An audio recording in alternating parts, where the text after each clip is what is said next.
Hi everyone! My name is Amy, and in this video, I'll show you how to add the Poppers Accessibility widget to your Blogger website.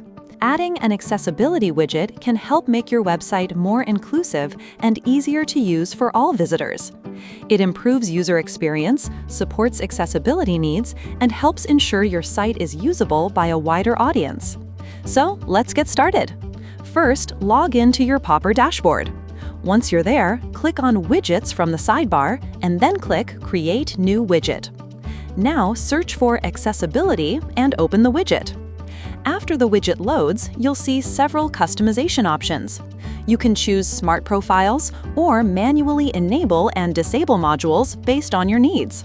From there, you can also adjust settings like color display and navigation.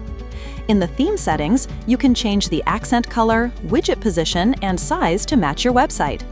Once you're happy with the customization, click Publish Widget. After publishing, you'll get an installation code. Copy the code and go to your Blogger layout editor. Inside the editor, click on Add a Gadget in the sidebar and add HTML/JavaScript. Now give a title and then paste the installation code in the content. After that, save your changes. Once you open your website and refresh the page, your accessibility widget will appear successfully on your site. That's it for this video. I'll see you in the next one.